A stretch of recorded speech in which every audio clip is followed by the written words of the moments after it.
والصلاة والسلام على سيدنا محمد سيد الأولين والآخرين وعلى آله وأصحابه أجمعين.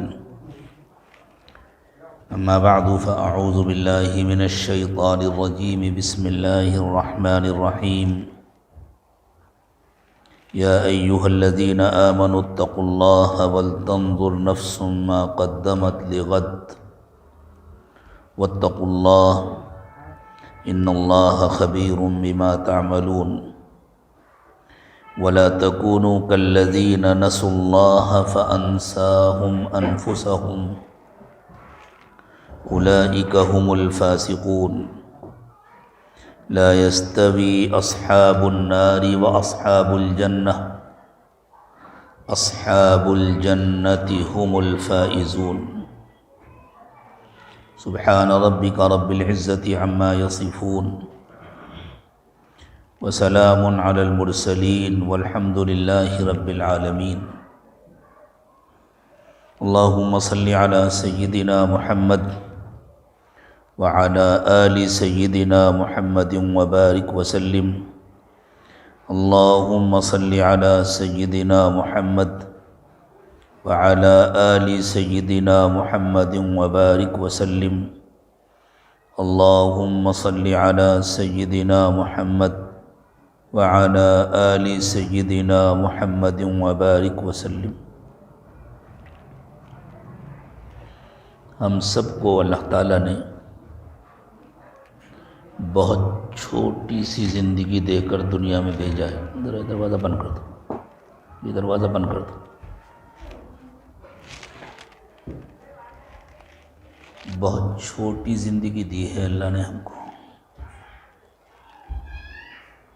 قیامت کا دن 50,000 سال کے برابر ہوگا. 50,000 سال کے ایک دن کے مقابلے میں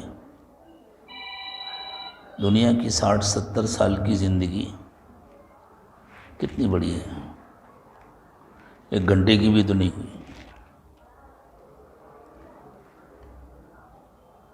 بھائی اب سب لوگ سکون سے بیٹھ جاؤ، کوئی ہلو نہیں.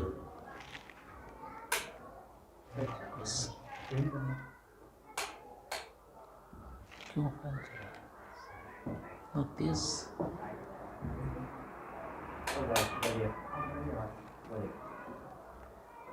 اب کوئی اپنی جگہ سے ہلنا نہیں، نہ کوئی اندر آئے، نہ کوئی باہر جائے، نہ کوئی اٹھے، نہ کوئی چلے، ورنہ بیان بند. ہاں، دینی مجلسوں میں بیٹھنے کا سلیقہ سیکھو.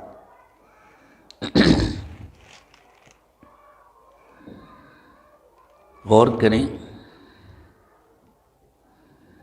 ہم سے پہلے کتنے لوگ دنیا میں آئے اور چلے گئے. کتنا زمانہ گزر گیا. آپ اپنے شہر کے بارے میں سوچیں، یہ شہر کتنا پرانا ہے. جن محلوں میں آج ہم لوگ رہتے ہیں، کتنے لوگ ہم سے پہلے ان محلوں میں رہتے تھے. جن مکانات میں آج ہم رہتے ہیں، ہم سے پہلے کتنے لوگ ان مکانات میں رہ کر گئے. اور نہ معلوم ہمارے بعد کتنے لوگ آئیں گے، رہتے رہیں گے. کبھی مکانات نئے بن جاتے ہیں، عمارتیں نئی بن جاتی ہیں، لیکن محلے تو وہی ہوتے ہیں، علاقے تو وہی ہوتے ہیں، شہر، بستیاں، گاؤں وہی رہتے ہیں. جس طرح آج ہم سمجھتے ہیں یہ ہمارا گھر ہے، یہ ہماری دکان ہے، یہ ہمارا کارخانہ ہے، جو ہم سے پہلے رہتے تھے ان محلوں میں وہ بھی یہی سمجھتے تھے. وہ بھی دھوکے میں تھے، ہم بھی دھوکے میں. ہم سے پہلے رہنے والوں کا اگر گھر ہوتا تو وہ ساتھ میں لے کر گئے ہوتے، ہمیں کیوں ملتا؟ اور اگر یہ گھر ہمارا ہے تو ہمیں ساتھ میں لے کر جانا چاہیے. یہ ہمارے وارثوں کو کیوں ملے گا؟ ہمارے بعد والوں کو کیوں ملے گا؟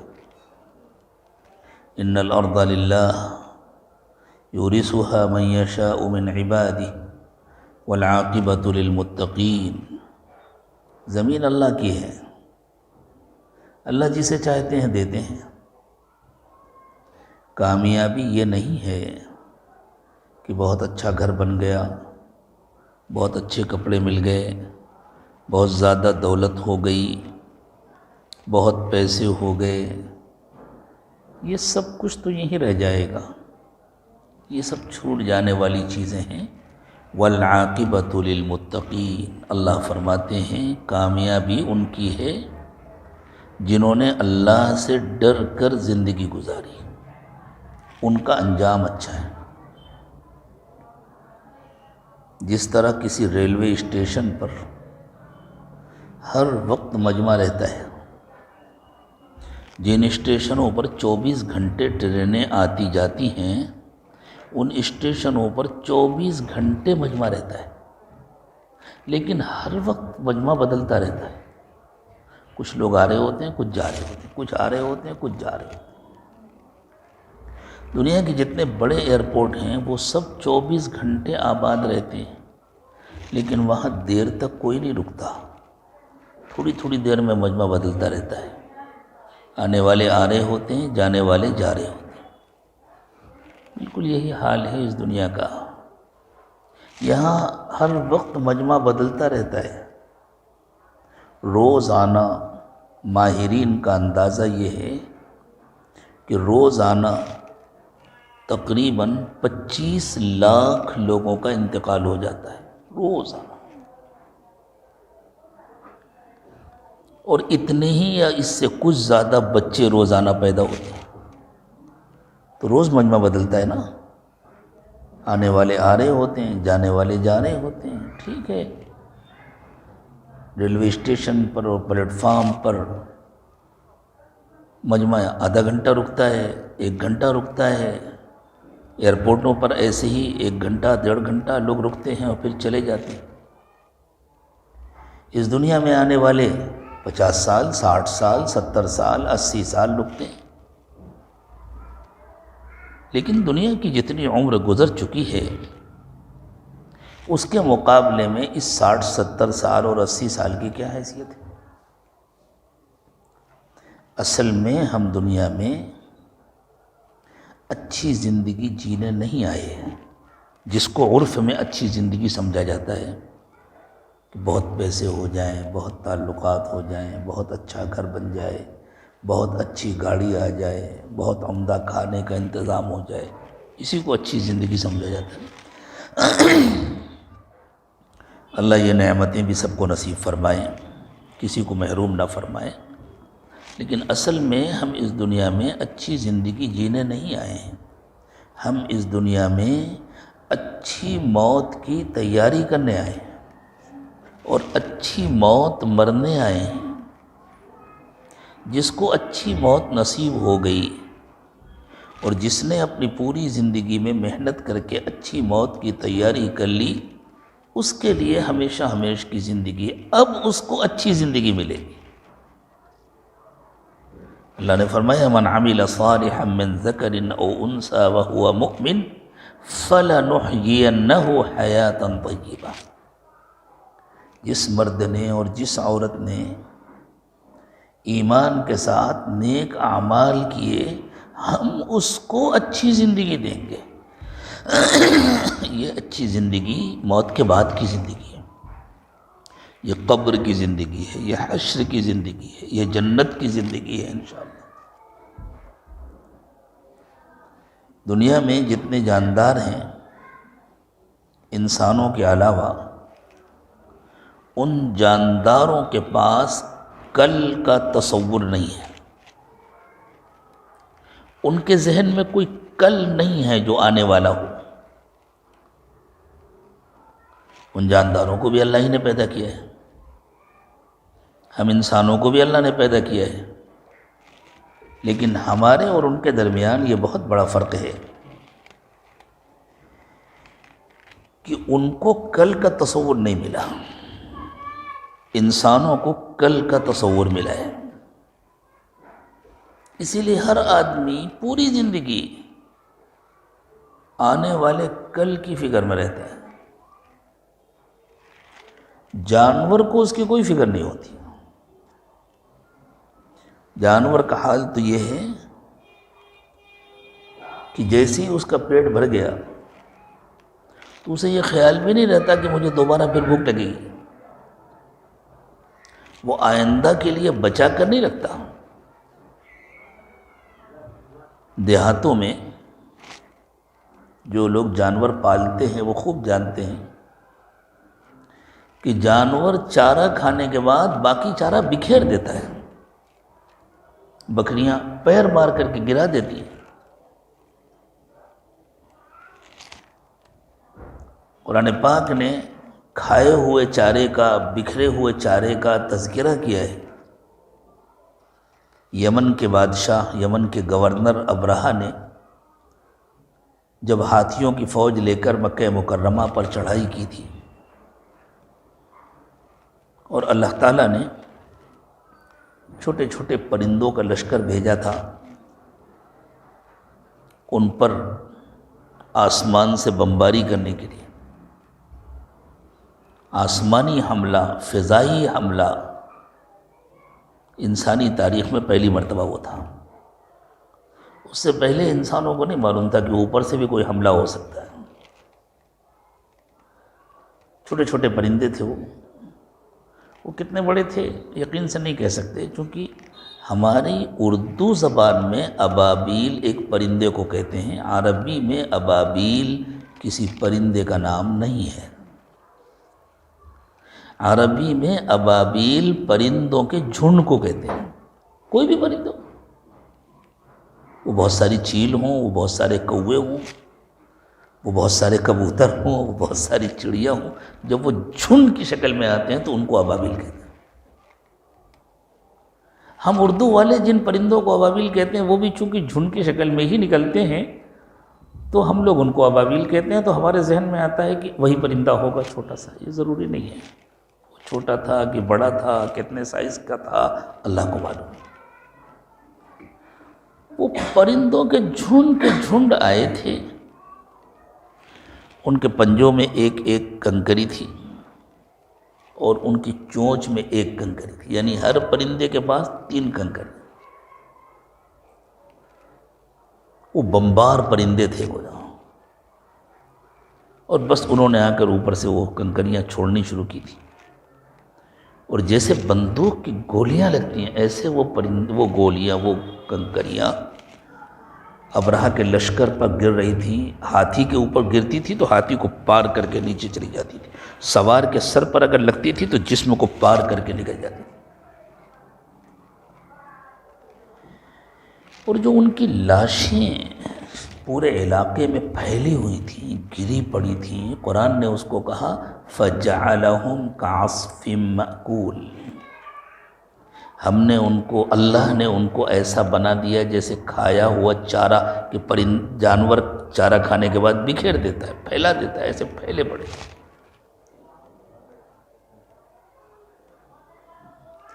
بعض جانور ایسے ہیں جو بارش کے لیے اپنی غذا جمع کرتے ہیں، جیسے چیونٹیاں ہیں، لیکن یہ چیونٹیاں غذائیں اس لیے نہیں جمع کرتی کہ ان کو یہ خیال ہو کہ کل کو بارش ہوگی تو باہر غذا نہیں ملے گی تو ہم کو اپنا انتظام کرنا چاہیے، انہیں کچھ نہیں معلوم۔ جیسے کمپیوٹر کام کرتا ہے کہ کمپیوٹر کو جو پروگرام دے دیا گیا کمپیوٹر اس کے مطابق کام کرتا رہتا ہے، اسے خود کچھ نہیں معلوم کہ میں کیوں کر رہا ہوں۔ جو سافٹ ویئر بنا دیا گیا، جو پروگرام بنا دیا گیا، کمپیوٹر اس کے مطابق کام کرتا ہے، اسے پتہ نہیں ہوتا کہ میں یہ کیوں کر رہا ہوں اور کیا کر رہا ہوں۔ بنانے والے نے پروگرام بنایا، بالکل اسی طرح ان جانوروں کے اندر اللہ تعالیٰ نے ایک جبلی پروگرام سیٹ کر دیا ہے، اس لیے وہ کرتے رہتے۔ چیونٹیاں پوری برسات کے لیے اپنی غذا جمع کرتی ہیں، لیکن ان کے ہاں بھی کل کا کوئی تصور نہیں ہے، بس انہیں خود پتہ نہیں ہوتا ہم یہ کیوں کر رہے ہیں۔ اللہ کرا رہے ہیں اس لیے کہ اللہ رب العالمین ہے نا، ان کو بھی تو پالنا ہے، اللہ تعالیٰ کو ان کا بھی انتظام کرنا ہے۔ اور چیونٹیوں کا تذکرہ نکلا تو ایک بڑی عجیب حقیقت ذکر کرنے کا دل چاہتا ہے۔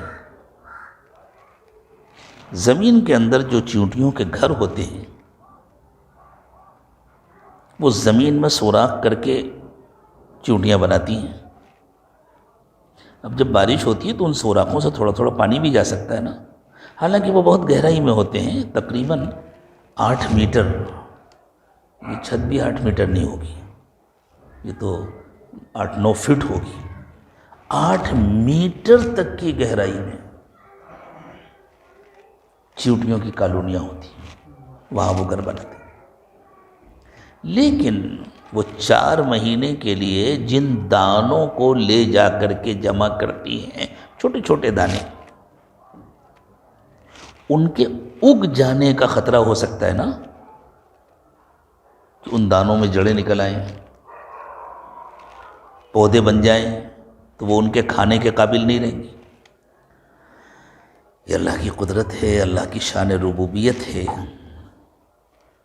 اور ابھی جلدی ہی سائنسدانوں کے علم میں یہ بات آئی ہے کہ چیونٹیاں وہاں لے جا کر ان دانوں کے 2 ٹکڑے کر دیتی ہیں، کاٹ کاٹ کے، اور جب دانوں کے ٹکڑے کر دیے جاتے ہیں تو پھر وہ نہیں اگتے ہیں، چاہے چاول کا دانہ ہو یا گیہوں کا دانہ ہو یا کوئی بھی دانہ ہو، اگر اس کے 2 ٹکڑے کر دیے جائیں تو نہیں اگتے۔ لیکن دھنیا کا دانہ اگر 2 ٹکڑا کر دیا جائے تب بھی اگ جاتا ہے، تو چیونٹیاں دھنیا کے دانے کے 4 ٹکڑے کرتی ہیں، 2 ٹکڑے کر کے ان میں سے ہر ٹکڑے کو 2 حصوں میں بانٹ دیتی ہیں۔ یہ انجینئرنگ انہیں کس نے سکھایا ہے؟ اللہ نے بس ایک پروگرام سیٹ کیا ہوا ہے۔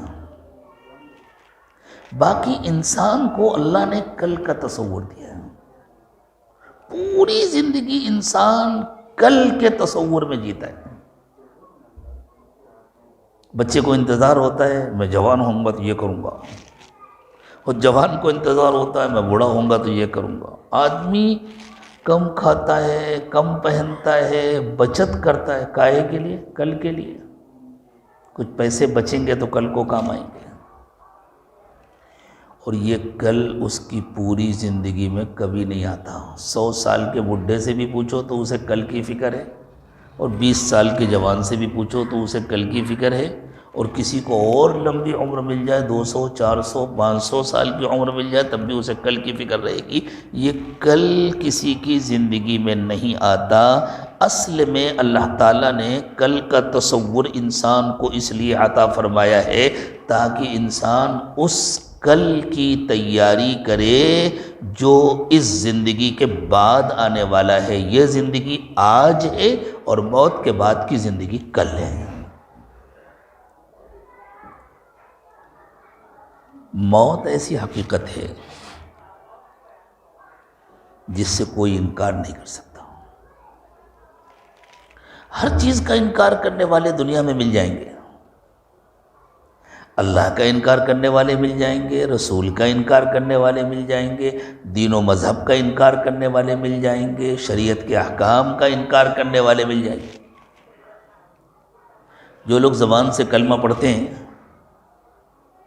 لیکن شریعت پر عمل نہیں کرتے، وہ مرد ہوں یا عورتیں، پردے کی پابندی نہیں ہے، حجاب کی پابندی نہیں ہے، شرم و حیا کا خیال نہیں ہے،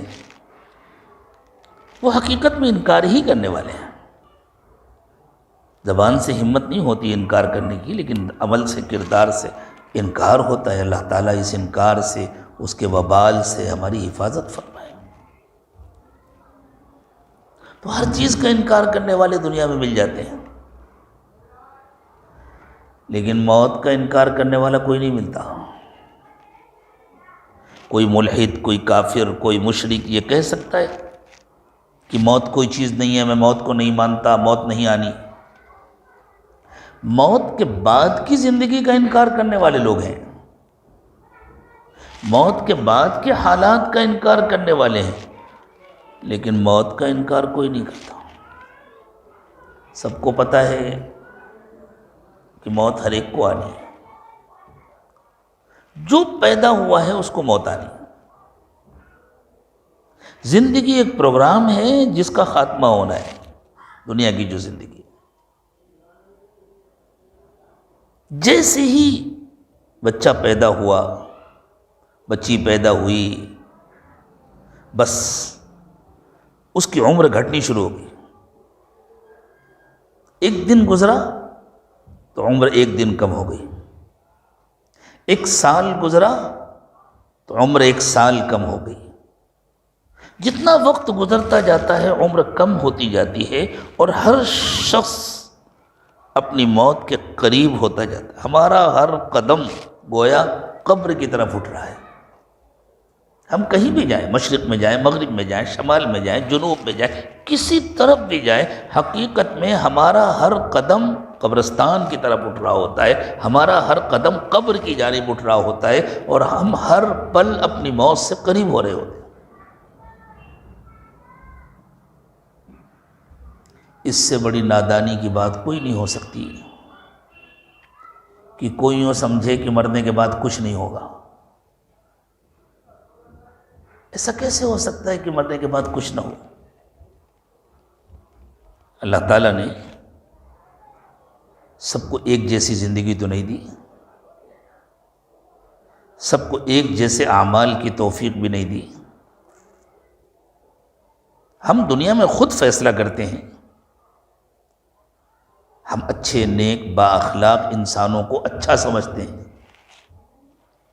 بد اخلاق، بد کردار، جھوٹے، خائن، بے ایمان، چور، ڈاکو، دوسروں کی حق تلفی کرنے والے، دوسروں کو دھوکہ دینے والے، ہم ان کو برا سمجھتے ہیں۔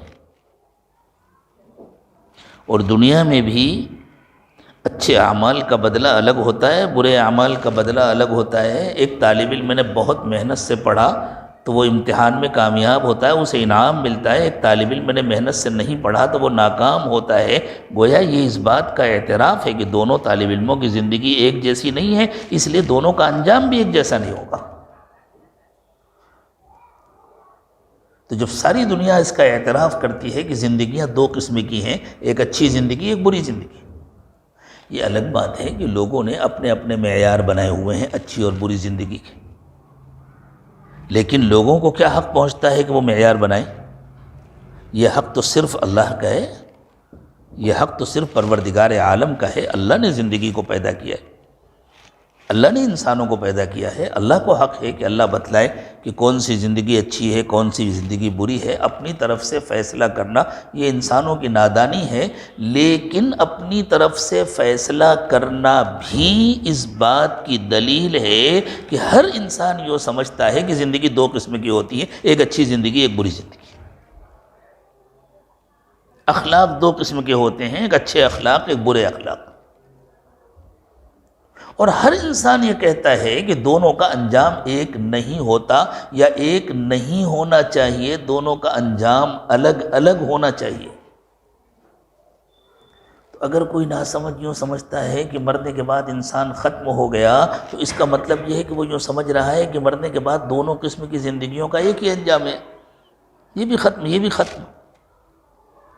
یہ تو ظلم ہے، یہ تو زیادتی ہے، اور اللہ ظلم نہیں کرتے ہیں۔ وَمَا رَبُّكَ بِظَلَّامٍ لِّلْعَبِيدِ، اللہ اپنے بندوں پر ظلم نہیں کرتے۔ آپ دیکھیں دنیا میں کہیں بھی ہمیں اللہ کی طرف سے ظلم نظر نہیں آتا۔ اگر اللہ نے کوئی بیماری بنائی تو اس کی دوا بنائی، کوئی تکلیف بنائی تو اس کا علاج بنایا، کوئی ضرورت بنائی تو ضرورت پوری کرنے کا سامان بنایا۔ ہم طرح طرح کے فروٹ کھاتے ہیں، طرح طرح کی سبزیاں کھاتے ہیں، طرح طرح کے گوشت کھاتے ہیں، یہ سب کیا ہے؟ ہمارے جسم کی ضرورتوں کا انتظام ہے۔ تو جس اللہ نے چھوٹی بڑی ہر ضرورت کا انتظام کیا ہے، وہ اللہ اتنا بڑا ظلم کیسے کر سکتا ہے کہ زندگیاں 2 طرح کی بنائے اور انجام دونوں کا ایک کر دے؟ ایسا نہیں ہو سکتا۔ جب زندگیاں 2 قسم کی ہیں تو انجام بھی 2 قسم کے ہیں۔ ایک انجام کا نام جنت ہے، ایک انجام کا نام جہنم ہے۔ جنت کے اعمال کرنے والے جہنم میں نہیں جائیں گے، جہنم والے اعمال کرنے والے جنت میں نہیں جائیں گے۔ یہ سمجھنا کہ مرنے کے بعد کوئی نہیں اٹھے گا، کچھ نہیں ہوگا، یہ تو گویا جنتیوں اور جہنمیوں کو ایک جیسا سمجھنا ہے۔ مرنے کے بعد کی دوسری زندگی میں ہم سب کو اٹھ کر اپنے اللہ کے پاس جانا ہے، اپنی پوری زندگی کا حساب دینا ہے۔ کوئی عمل ایسا نہیں ہے جو سامنے نہ آئے۔ سورہ کہف میں اللہ تعالیٰ نے فرمایا وَوُضِعَ الْكِتَابُ فَتَرَى الْمُجْرِمِينَ مُشْفِقِينَ مِمَّا فِيهِ، انسان کا نام اعمال اس کے سامنے کھول کر رکھ دیا رہے گا، پوری اس کی زندگی اس کے سامنے آ جائے گی۔ اب جن لوگوں نے اللہ کی نافرمانی کی ہوگی، جنہوں نے مجرمانہ زندگی گزاری ہوگی، جنہوں نے سستی اور کاہلی کی وجہ سے اللہ کا حکم پورا نہیں کیا ہوگا، جنہوں نے اپنی نفسانی، شہوانی اور شیطانی خواہشات کو پورا کرنے کے لیے اللہ کا حکم توڑا ہوگا، جب ان کے سامنے ان کی زندگی کی یہ سارے کام آئیں گے، ایک طرف وہ اعمال نامہ، ایک طرف ان کی زندگی جو ان کو خود نظر آ رہی ہوگی، اپنے آپ کو دیکھ رہے ہوں گے، میں یہ کر رہا ہوں، میں یہ کر رہا ہوں، میں یہ کر رہا ہوں، اور دوسری طرف پروردگار عالم کا دربار، اللہ کا جلال، اللہ کا غصہ، تو ان کی تو حالت خراب ہوگی کہ ہم تو انکار بھی نہیں کر سکتے، بچ کر کہیں جا بھی نہیں سکتے، بھاگنے کا بھی کوئی راستہ نہیں ہے۔ فَتَرَى الْمُجْرِمِينَ مُشْفِقِينَ مِمَّا فِيهِ، تو اللہ نے فرمایا گنہگاروں کو آپ دیکھیں گے کہ وہ اس نامہ اعمال کو دیکھ کر کانپ رہے ہوں گے۔ اس دن جب ہماری بچیاں، ہماری بیٹیاں، اللہ نہ کرے، اللہ نہ کرے، اگر انہوں نے اللہ کا حکم توڑا، اگر انہوں نے نامحرموں سے تعلق کیا، اگر وہ بے پردہ باہر نکلی، اگر انہوں نے نمازوں میں سستی کی اور اللہ کا کہنا نہیں مانا اور من مانی زندگی گزاری، یہ کہہ کر کیا کریں، اس زمانے میں تو سب لوگ یہی کرتے ہیں۔ خوب یاد رکھو، سب لوگوں نے ہمیں نہیں پیدا کیا، اور ہمیں مر کر سب لوگوں کے پاس نہیں جانا ہے۔ ہم اکیلے اکیلے پیدا ہوئے ہیں، اکیلے اکیلے مر کر جانا ہے۔ تو اس وقت جب اپنے آپ کو دیکھیں گے، وہ اعمال کرتے ہوئے خود اپنے کو دیکھیں گے، تو ڈر کر سب کانپ رہے ہوں گے۔ اللہ میری بھی حفاظت فرمائے، آپ کی بھی حفاظت فرمائے، مردوں کو بھی بچائے، عورتوں کو بھی بچائے اس دن کے افسوس سے، اس دن کی شرمندگی سے، چونکہ اس دن کی شرمندگی سے کوئی فائدہ نہیں ہوگا۔ اگر ہم دنیا میں شرمندہ ہو جائیں، اگر ہم دنیا میں اپنے اوپر افسوس کر لیں اور یہاں اپنی زندگی بدل لیں، یہاں توبہ کر لیں تو فائدہ ہوگا، وہاں جا کر شرمندہ ہونے سے، نادم ہونے سے کوئی فائدہ نہیں ہوگا۔ تو انسان اس کو دیکھ کر کانپے گا۔ وَيَقُولُونَ يَا وَيْلَتَنَا مَا لِهَذَا الْكِتَابِ، اور گنہگار بڑے حیرت کے ساتھ کہیں گے کہ یہ کیسا ریکارڈ ہے، لا يغادر صغیرة ولا کبیرة الا احصاها، کہ اس میں تو میری زندگی کا چھوٹا بڑا کوئی عمل بچا ہی نہیں ہے جو موجود نہ ہو۔ وَوَجَدُوا مَا عَمِلُوا حَاضِرًا، جو کچھ کیا ہوگا اس کو موجود پائیں گے۔ دنیا میں ایسے بہت سارے لوگ ہیں جن کو اللہ تعالیٰ نے زندہ رہتے ہوئے مختصر سے وقت کے لیے موت کا تجربہ کرایا۔ جیسے نیند کی حالت میں ہم کو موت کا ایک چھوٹا سا تجربہ ہوتا ہے، اسی لیے سوتے وقت اللہ کے رسول صلی اللہ علیہ وسلم نے جو دعا سکھائی، اس میں نیند کا تذکرہ نہیں، موت کا تذکرہ ہے۔ اللہم بسمک اموت و احیا، نیند کو عربی میں نوم کہتے ہیں۔ آیت الکرسی میں اللہ کے سلسلے میں یہ جملہ آیا ہے کہ اللہ تعالیٰ کو نیند نہیں آتی، تو فرمایا لا تأخذہ سنۃ ولا نوم، سنہ اونگ کو کہتے ہیں، بیٹھے بیٹھے ہلکی سی جھپکی لگی اس کو سنہ کہتے ہیں، اور غفلت کے ساتھ سو گئے اس کو نوم کہتے ہیں۔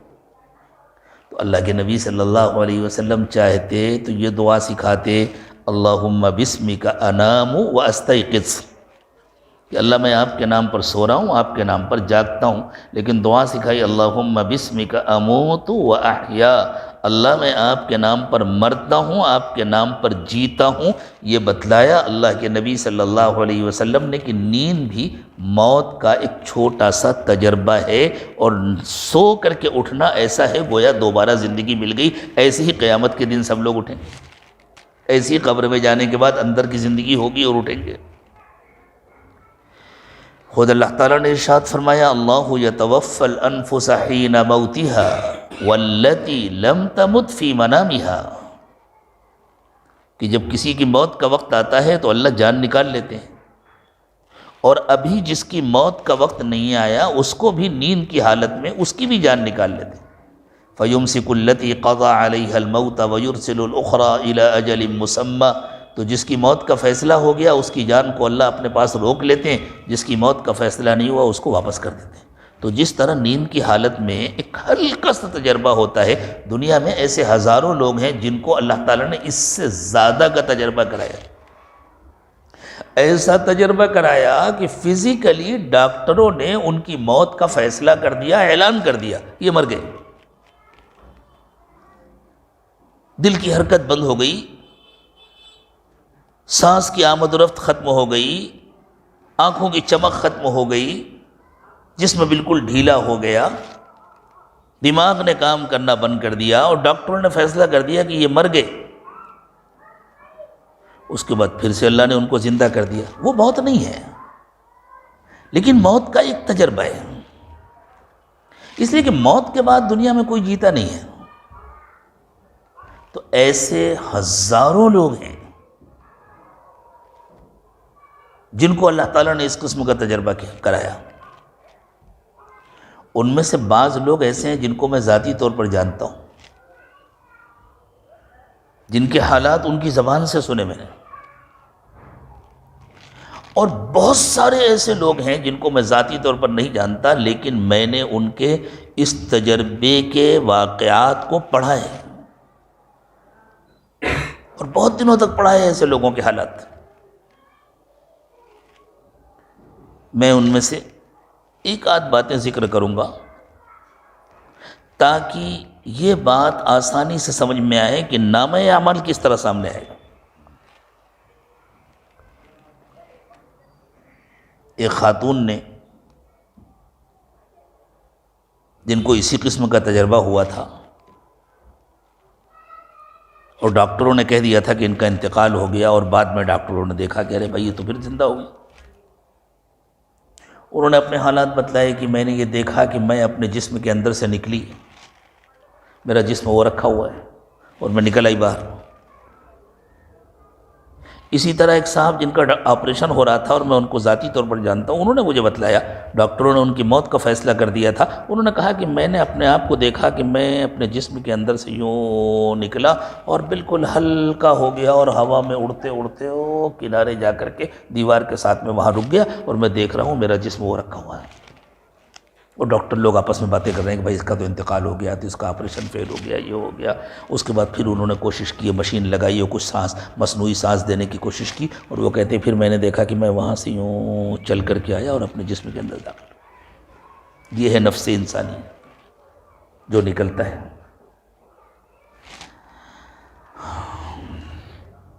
تو میں جس خاتون کا تذکرہ کر رہا ہوں ان کو میں ذاتی طور پر نہیں جانتا، لیکن ان کے حالات پڑھے میں نے۔ انہوں نے کہا یہ جن کا میں تذکرہ ابھی میں نے کیا، جن کو میں جانتا ہوں، انہوں نے تو بس اتنا ہی دیکھا کہ کمرے ہی میں گئے اور واپس آ گئے، لیکن ایسے لوگ ہیں جنہوں نے یہ بھی دیکھا کہ ہمیں لے جایا گیا، فرشتے ہم کو لے کر کے گئے، اور ایک بہت زبردست نورانی وجود ہے وہاں ہم کو پہنچایا گیا، اور اس نے ہم سے کچھ سوال کیے، اور سوال بھی اس طرح کیے کہ کوئی آواز نہیں آ رہی، اور ہم کو لگ رہا ہے کہ وہ بول رہا ہے، وہ ہم سے کچھ کہہ رہا ہے اور ہم جواب دیں۔ تو وہ خاتون کہتی ہیں کہ مجھے پیش کیا گیا وہاں، اور میں نے اپنی زندگی دیکھنی شروع کی، سیکنڈوں کے اندر میں نے اپنی پوری زندگی دیکھ لی۔ کہتی ہیں میں نے دیکھا میری ماں اسپتال میں داخل ہے، میری پیدائش ہو رہی ہے۔ وہ خاتون کہتی ہیں میں دیکھ رہی ہوں اپنی آنکھوں سے میری ماں اسپتال میں داخل ہے، میری پیدائش ہو رہی ہے، میں چھوٹی سی ہوں، پھر میں دیکھ رہی ہوں میں اسکول جا رہی ہوں، میں یہ کر رہی ہوں، میں یہ کر رہی ہوں، میں بڑی ہو رہی ہوں، ایسی ہو رہی ہوں، ایسی ہو رہی ہوں، اس کے بعد میری شادی ہو گئی، پھر میں بوڑھی ہو گئی، اور اس کے بعد پھر میں اسپتال میں داخل ہوئی اور میں یہاں آئی۔ تو یہ پوری زندگی کے نامہ اعمال کو پڑھنے میں کوئی وقت نہیں لگے گا۔ ایسے تجربے دنیا کے اندر موجود ہیں، دیکھنے والوں نے خود بتلایا ہے کہ ہم نے ایک سیکنڈ بھی پورا نہیں گزرا اور اپنی پوری زندگی دیکھ لی۔ عراق کے ایک فوجی پائلٹ تھے، عراق کی جو پچھلی حکومت تھی اس میں ان کو آرڈر دیا گیا کہ فلاں علاقے میں، اپنے ہی ملک میں فلاں علاقے میں جا کے بمباری کر دو، جو لوگ حکومت کے خلاف رہے ہوں گے، جو باغی ہوں گے۔ وہ کہتے ہیں میں جہاز لے کر کے گیا بمباری کرنے کے لیے، اور عام طور سے جو بمبار فلائٹ ہوتے ہیں ان کو نیچے لا کر کے بم گراتے ہیں۔ کہتے ہیں جب میں نے تھوڑا سا نیچے کیا جہاز کو تو میں نے دیکھا کہ لوگ رو رہے ہیں، چیخ رہے ہیں، بھاگ رہے ہیں۔ ایک عورت کو دیکھا کہ وہ اپنے چھوٹے چھوٹے بچوں کو لے کر کے روتی ہوئی بھاگ رہی ہے کسی پناہ گاہ کی تلاش میں۔ تو وہ فوجی پائلٹ کہتا ہے کہ میرے دل میں آیا کہ یہ میری قوم کے لوگ ہیں، یہ میرے ملک کے لوگ ہیں، میں ان سب کی جان لوں۔ میں نے جہاز اوپر اڑا دیا کہ مجھے معلوم تھا کہ اس کے بدلے میں میری جان جائے گی، مجھے ختم کر دیا جائے گا، میرا کورٹ مارشل ہوگا کہ تم نے کہنا نہیں مانا۔ لیکن اس نے سوچا ایک میں اپنی جان قربان کر دوں، میں ان سب کی جان بچا لوں، میں ان کے اوپر بم نہیں گراؤں گا، ورنہ اللہ کیا جواب دوں گا۔ چلا گیا۔ چونکہ اس نے بم نہیں مارا تھا تو اس کو گرفتار کر لیا گیا، گرفتار کر کے جیل میں ڈال دیا گیا۔ اسے معلوم تھا کسی دن میری پھانسی کا فیصلہ ہوگا یا مجھے گولی مار دی جائے گی۔ تو اس نے بہت زیادہ مقدار میں نیند کی گولیاں کھا لی تاکہ میں ختم ہو جاؤں۔ نیند کی گولیوں کا جو اس کے اوپر اثر ہوا تو اسے اسپتال پہنچا دیا گیا۔ اسپتال میں ڈاکٹروں نے اس کی موت کا فیصلہ کر دیا، مر گیا۔ جیل سے اس کو اسپتال منتقل کیا گیا، اس کو مردہ سمجھ کر، وہ مر گیا۔ وہ خود اپنا واقعہ سناتا ہے وہ پائلٹ کہ میں نے دیکھا کہ کچھ لوگ آئے اور مجھے لے کر کے گئے، اور ایک بہت لمبی سرنگ ہے، مجھے اس کے اندر سے لے کر کے گئے۔ اس سرنگ میں بڑی گھٹن ہے، بہت اندھیرا ہے، اور بہت دیر میں جا کے میں پار ہوا، دوسرے کنارے پر نکلا تو مجھے بڑی تیز روشنی نظر آئی۔ تقریباً جتنے لوگوں کے حالات میں نے پڑھے ہیں سب نے اس کا تذکرہ کیا کہ ہم ایک سرنگ سے گزر کر کے گئے اور ادھر ہم کو روشنی نظر آئی، اور وہاں مجھ سے سوال کیا گیا تم نے یہ کیا حرکت کی، تم نے یہ نیند کی گولیاں کیوں کھائیں، خودکشی کی کوشش کیوں کی، کیا تم کو نہیں معلوم کہ یہ جرم ہے، یہ گناہ ہے؟ وہ کہتا ہے میں تو کانپنے لگا کہ اب تو میں پکڑا گیا، میں دنیا کی سزا سے ڈرا تھا، اس سے بڑی سزا کا خطرہ ہے۔ پھر آواز آئی کہ چونکہ تم نے لوگوں پر رحم کیا تھا اس لیے ہم نے تم کو معاف کر دیا۔ اور وہ کہتا ہے میں خود اپنی آنکھوں سے دیکھ رہا ہوں کہ یہ میرا جہاز ہے، یہ میں اس کو خود اڑا رہا ہوں اور لے کر جا رہا ہوں۔ اور وہ کہتا ہے اس عورت کو اپنے بچوں کے ساتھ بھاگتے دوڑتے میں نے خود دیکھا، اور میں نے دیکھا کہ میں جہاز اوپر لے جا رہا ہوں۔ کہا گیا تم نے رحم کیا تھا، اس کو دکھایا جا رہا ہے تم نے یہ کیا تھا نا، اس لیے میں نے معاف کر دیا، اور جاؤ ابھی تمہارے یہاں آنے کا وقت نہیں آیا، ابھی ہم تم کو واپس کریں گے، ابھی دنیا میں تمہاری زندگی باقی۔ اور اس کے بعد اس کو دکھایا گیا ایک دوسرا جہاز، فوجی جہاز، جس میں 13 فوجی افسران بیٹھے ہوئے ہیں، بڑے بڑے افسران، جن لوگوں نے اس کی موت کا فیصلہ کیا تھا وہ افسران بیٹھے ہیں۔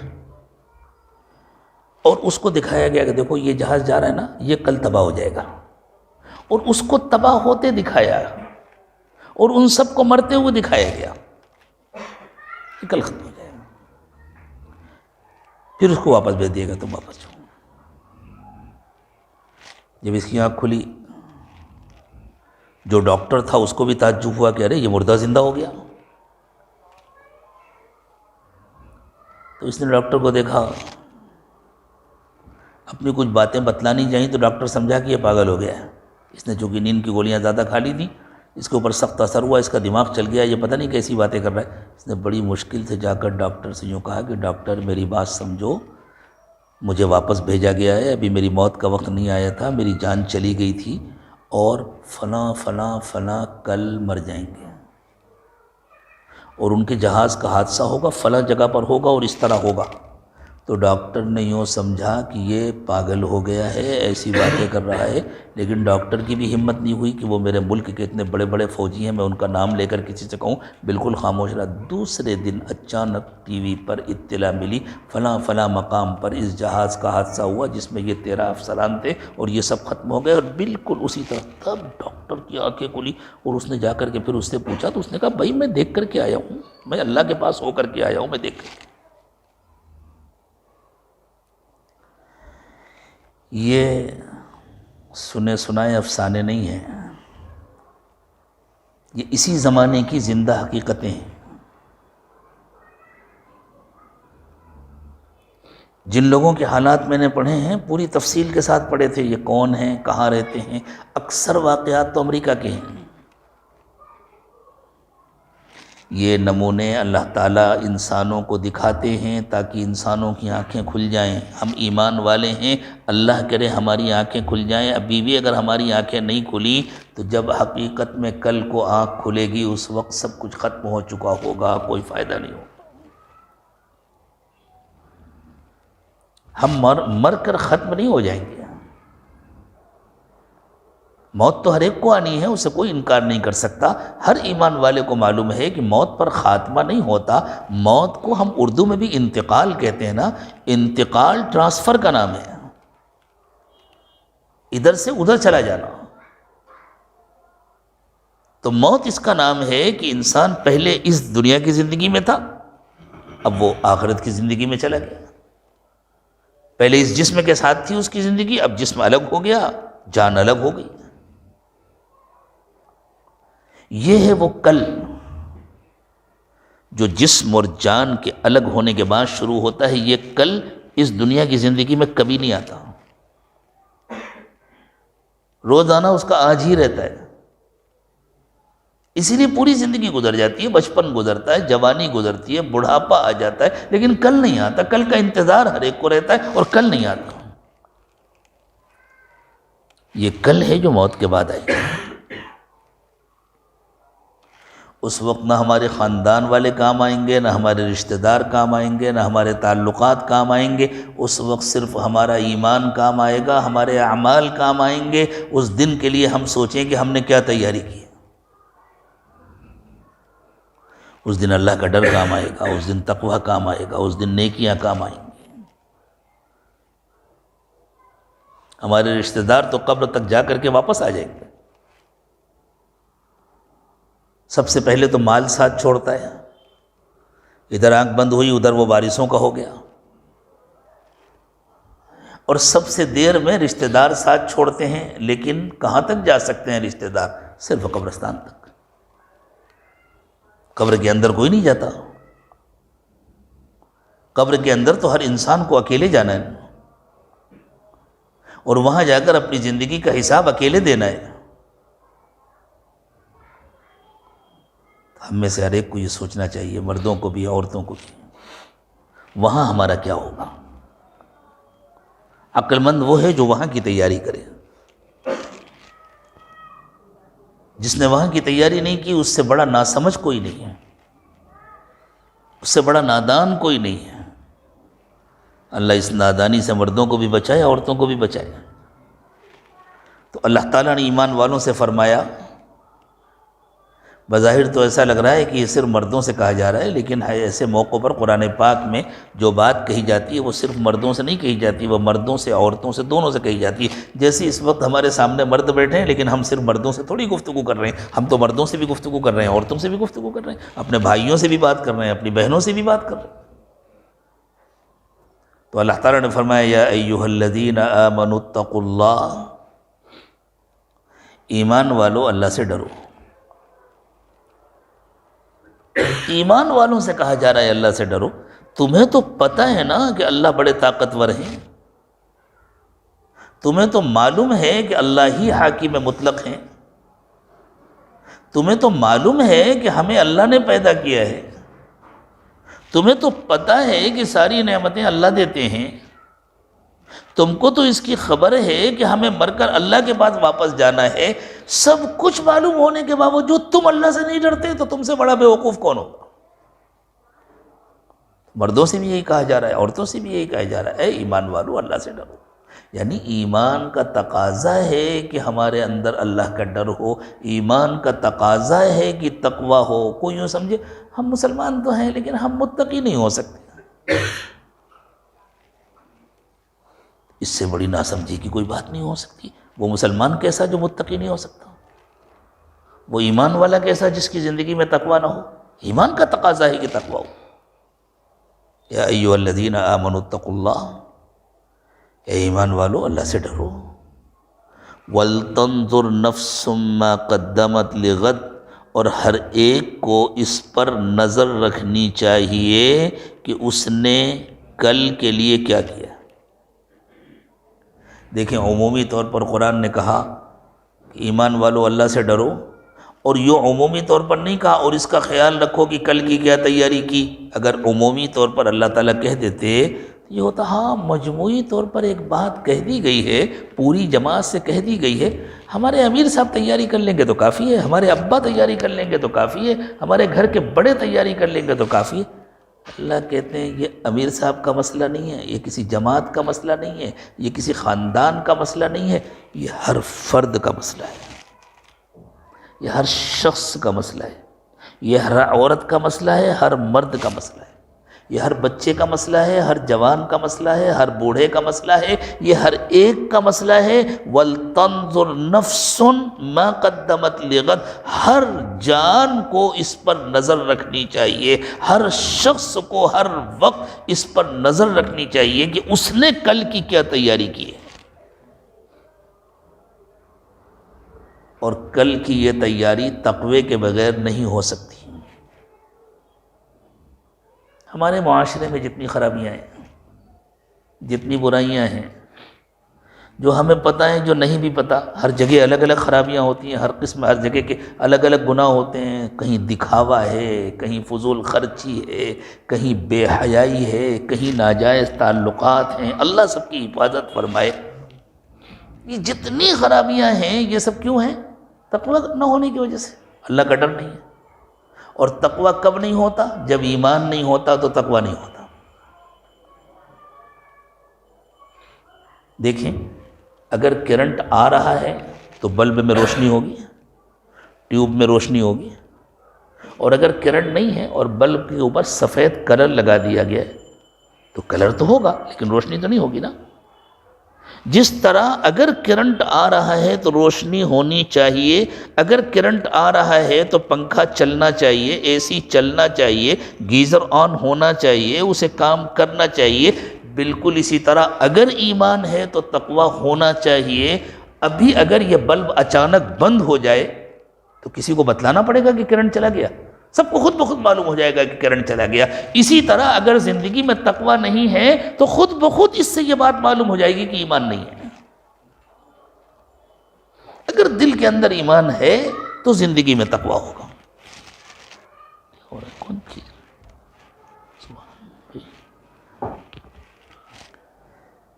ایمان ہے تو تقوی ہوگا، ایمان نہیں ہے تو تقوی نہیں ہوگا. اب ہم تو یہی سمجھتے ہیں نا کہ ہم ایمان والے ہیں، اللہ کرے حقیقت میں ایمان والے بن جائیں. تو اللہ فرماتے ہیں اگر ایمان والے ہو تو متقی بنو، اور تقوی کے ذریعے کل کا انتظام ہوگا. وہ کل جس سے کوئی بچ نہیں سکتا، وہ کل جس سے کوئی بھاگ نہیں سکتا، اس کل کا انتظام تقوی کے ذریعے ہوگا.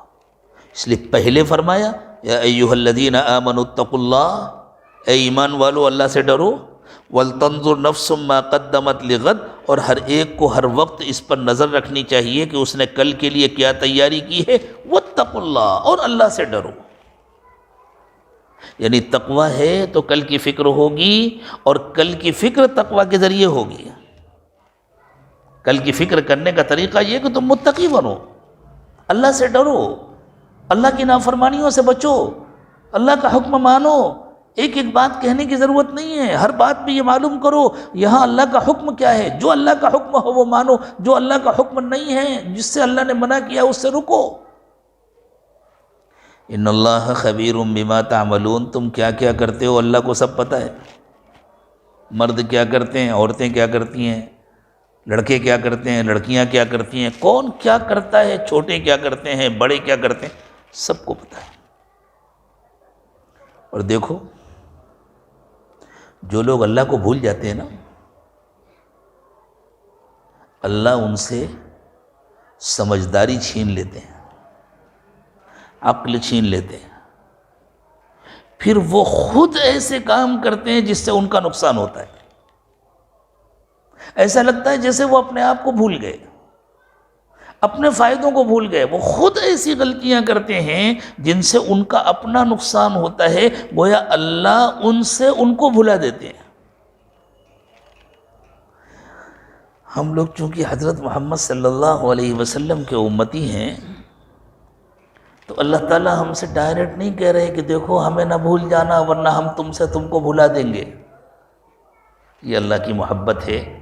اللہ کہہ رہے ہیں ان لوگوں جیسے نہ بن جانا جو ہم کو بھول گئے تھے تو ہم نے ان سے ان کو بھلا دیا تھا۔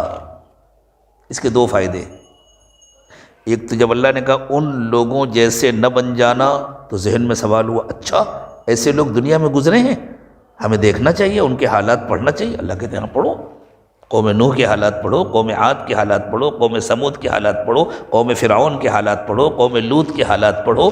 وہ ہم کو بھول گئے تھے نا، ان کا انجام دیکھو پھر کیا ہوا، کیسے تباہ ہوئے، کیسے برباد ہوئے۔ تم سے زیادہ طاقتور تھے، تم سے زیادہ دولت مند تھے، تم سے زیادہ عیش و عشرت والے تھے، لیکن ہم نے انہی سے ایسی غلطیاں کرائیں جو ان کی تباہی کا سامان ہوا۔ تمہیں بھی شوق ہے انہی کی طرح برباد ہونے کا، تم کو بھی شوق ہے۔ ایک فائدہ تو یہ ہوا، دوسرا فائدہ یہ ہوا کہ اللہ تعالیٰ یہ بتانا چاہ رہے ہیں کہ وہ نافرمان قسم کے لوگ تھے، اس لیے انہوں نے ایسی غلطیاں کیا۔ تم ہمارے محبوب حضرت محمد صلی اللہ علیہ وسلم کے امتی ہو، ہمیں تم سے ایسی امید نہیں ہے۔ کتنی محبت چھپی ہوئی ہے اس کے اندر کہ اللہ مجھ سے اور آپ سے گویا یوں کہہ رہے ہیں ہمیں تم سے ایسی امید نہیں ہے۔ یہ بالکل ایسی ہے جیسے کسی ماں کا بیٹا بگڑ جاتا ہے تو ماں کیا کہتی ہے، میرا بیٹا تو بہت اچھا ہے، برے دوستوں کے ساتھ رہ کر کے بگڑا ہے، بیٹا فلاں فلاں کے ساتھ مت کھیلا کرو، ان کے ساتھ مت اٹھا بیٹھا کرو، وہ اچھے بچے نہیں ہیں، تم تو اچھے بچے ہو نا، تم ان کا اثر قبول کر رہے ہو، نہیں ان کے ساتھ مت اٹھا بیٹھا کرو۔ تو جس طرح ماں یہ بات محبت میں کہتی ہے، اللہ ہم ایمان والوں سے کہہ رہے ہیں تم سے تو ایسی امید نہیں ہے کہ تم ہم کو بھول جاؤ گے، تم سے تو ایسی امید نہیں ہے کہ تم منمانی کرو گے، تم کن لوگوں کی نقل کرنے لگے؟ ارے جنہوں نے نقل کیا انہوں نے اپنا بڑا نقصان کیا، وہ بڑے ناسمجھ تھے، وہ بہت نادان تھے، ان کی نقل مت کرو، ورنہ پھر جو ان کا انجام ہوا وہی تمہارا انجام ہوگا۔ وَلَا تَكُونُوا كَالَّذِينَ نَسُوا اللَّهَ فَأَنسَاهُمْ أَنفُسَهُمْ، ان لوگوں کی طرح نہ بنو جو اللہ کو بھول گئے تو اللہ نے ان سے ان کو بھلا دیا۔ أُولَئِكَ هُمُ الْفَاسِقُونَ، وہ تو نافرمان لوگ تھے اس لیے انہوں نے یہ غلطی کی۔ کیا تم بھی نافرمان ہو؟ تم تو نافرمان نہیں ہو نا، تم تو فرما بردار ہو، تم تو کلمہ پڑھنے والے ہو، اس لیے تمہیں ایسی غلطی نہیں کرنی چاہیے۔ آئیے ہم سب اللہ سے کہیں کہ اللہ ہم نافرمان نہیں ہیں، اللہ ہم فرما بردار ہیں، ہم سے چوک ہو گئی تھی، ہم سے دھوکہ ہو گیا تھا، ہم سے بڑی کوتاہی ہو گئی، اللہ ہم آپ کو بھول گئے، آپ کی نافرمانی ہم سے ہو گئی، حالانکہ ہر دم ہم موت سے قریب ہو رہے ہیں اور موت کے واسطے سے آپ کے قریب ہو رہے ہیں۔ اللہ ہم تو آپ کے پاس آنے والے ہیں، آپ کے پاس آ کر اپنی زندگی کا حساب دینے والے ہیں، اللہ ہماری غلطیوں کو معاف کر دیجئے، ہم آپ سے سچی پکی توبہ کر رہے ہیں، آئندہ غلطی نہیں کریں گے، اللہ آپ کا کہنا مانیں گے۔ توبہ اسی کا نام ہے کہ بندے اور بندیاں اپنی غلطی کا اعتراف کر لیں اور اس کا پکا ارادہ کر لیں کہ اب نہیں کریں گے، اور اللہ سے معافی مانگیں کہ اللہ ہماری غلطیوں کو معاف کر دیجئے، اب نہیں کریں گے، اور اللہ ہی سے مدد مانگیں کہ اللہ اب ہماری مدد فرمائیے۔ اور اللہ کہتے ہیں ہاں ہمیں یاد کرو گے تو ہم تمہاری مدد کریں گے، اس لیے خوب معمولات کی پابندی کریں، صبح و شام کے معمولات کریں، ہر وقت دل میں اللہ کا دھیان رکھیں، ہر وقت اللہ کو یاد رکھیں، تو اللہ کی مدد آئے گی، اللہ زندگیاں بدل دیں گے۔ کیسے کیسے لوگ تھے جن کی زندگیاں اللہ نے بدلی، کبھی وہ ڈاکوؤں کے سردار تھے پھر اولیاء کے سردار بن گئے، کبھی وہ گناہوں میں ڈوبے ہوئے تھے، دنیا کی شراب پیا کرتے تھے، پھر اللہ تعالیٰ نے اپنی محبت کی شراب پلا دی، اپنی الفت اور معرفت کی شراب پلا دی۔ اللہ کے لیے کچھ مشکل نہیں ہے، ہم بھی سچے ارادے سے توبہ کریں، اللہ ہماری زندگیاں بھی بدل دے گی۔ اب انشاءاللہ توبہ کے کلمات پڑھائے جائیں گے، مرد بھی توبہ کے کلمات پڑھیں، عورتیں بھی توبہ کے کلمات پڑھیں، اور جو لوگ سلسلہ عالیہ نقشبندیہ میں داخل ہو کر کے اس کے معمولات کی پابندی کرنا چاہتے ہیں وہ ان کلمات کو پڑھتے ہوئے بیعت کی بھی نیت کریں۔ خواتین آہستہ آواز میں پڑھیں، لیکن اس نیت سے پڑھیں آج تک جتنے گناہ ہوئے ہم اپنے اللہ سے سچی توبہ کر رہے ہیں، آج کے بعد سے اب جان بوجھ کر گناہ نہیں کریں گے، ہر وقت اللہ کو یاد رکھیں گے، کوئی غلطی ہو جائے گی تو پھر فوراً توبہ کریں گے، اور اپنے شیخ سے اپنا رابطہ مضبوط رکھیں گے۔ انشاءاللہ جو معمولات کا کارڈ ہے وہ آن لائن یا آف لائن جیسے بھی ہوگا، معمولات کے کارڈ انشاءاللہ دے دیے جائیں گے جن لوگوں کو چاہیے ان کو۔ اس میں رابطے کے لیے واٹس ایپ کا نمبر لکھا ہوا ہے، کم از کم مہینے میں ایک مرتبہ واٹس ایپ کے ذریعے اپنے حالات لکھنا چاہیے، اور جب بھی لکھیں تو اپنا نام اور اپنے شہر کا نام ضرور لکھیں۔ خواتین آہستہ آواز میں اور مرد ہلکی آواز میں توبہ کے ان کلمات کو پڑھیں۔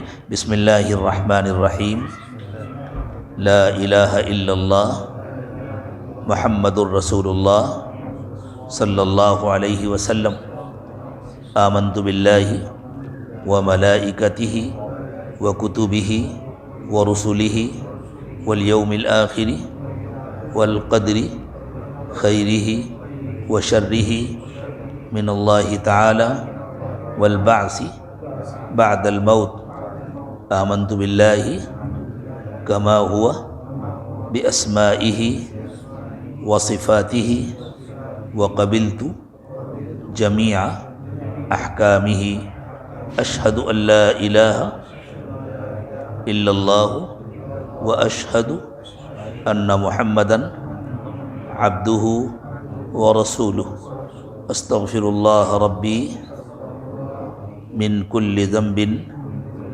واتوب الیہ برحمتک یا ارحم الراحمین۔ اللہ تعالیٰ اس توبہ کو قبول فرمائے، ٹوٹنے سے اس کی حفاظت فرمائے۔ ہمارے بزرگوں نے جو معمولات بتلائے ہیں ان کو غور سے سنیں، معمولات کی پابندی ہوگی تو انشاءاللہ بہت نفع ہوگا۔ صبح و شام کی تسبیحات پڑھیں، ایک تسبیح استغفار کی استغفر اللہ ربی من کل ذنب واتوب الیہ، ایک تسبیح درود شریف کی اللہم صلی علی سیدنا محمد وعلی آل سیدنا محمد وبارک وسلم۔ چلتے پھرتے اٹھتے بیٹھتے ہر وقت دل میں اللہ کا دھیان رکھیں، روزانہ پابندی سے قرآن پاک کی تلاوت کریں، روزانہ صبح اور شام کم از کم 15-20 منٹ مراقبہ کریں۔ مراقبہ نام ہے اللہ کی یاد میں کھو کر کے، اللہ سے دل لگا کر کے بیٹھنا، اور دل سے اللہ کو یاد کرنا، زبان سے نہیں بلکہ دل سے اللہ کو یاد کرنا۔ اس کا طریقہ یہ ہے کہ آنکھیں بند کر کے سر کو جھکا کر پورا دھیان دل پر جمع کر بیٹھیں، دل کو اللہ کی طرف متوجہ کریں، اور یہ نیت کریں کہ اللہ کی رحمت آ رہی ہے، میرے دل میں سما رہی ہے، میرے دل سے گناہوں کو دھو رہی ہے، اور میرا دل کہہ رہا ہے اللہ اللہ اللہ۔ بس یہ خیال کریں کہ دل اللہ اللہ کہہ رہا ہے، زبان سے اللہ اللہ نہ کہیں، اور مہینے میں ایک مرتبہ اپنے شیخ کو اپنے حالات کی اطلاع کریں واٹس ایپ کے ذریعے سے۔ تھوڑی دیر مراقبہ کر لیں، پھر انشاءاللہ دعا کریں گے۔ آنکھیں بند کر لیں، سر کو جھکا لیں، دنیا اور دنیا میں جو کچھ بھی ہے اس سب سے ہٹ کٹ کر اللہ کی یاد میں کھو جائیں۔ یہ نیت کریں کہ اللہ کی رحمت آ رہی ہے، میرے دل میں سما رہی ہے، میرے دل سے گناہوں کو دھو رہی ہے، اور میرا دل کہہ رہا ہے اللہ اللہ اللہ۔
لا الہ الا اللہ محمد رسول اللہ۔ دعا فرما لیں۔ سبحان ربی العلی العلی الوہاب، اللہم صلی علی سیدنا محمد وعلی آل سیدنا محمد وبارک وسلم۔ ربنا ظلمنا انفسنا وإن لم تغفر لنا وترحمنا لنکونن من الخاسرین۔ پروردگار عالم، ہم آپ کے عاجز اور کمزور بندے اور بندیاں ہیں، ہمارے حال پر رحم فرمائیے۔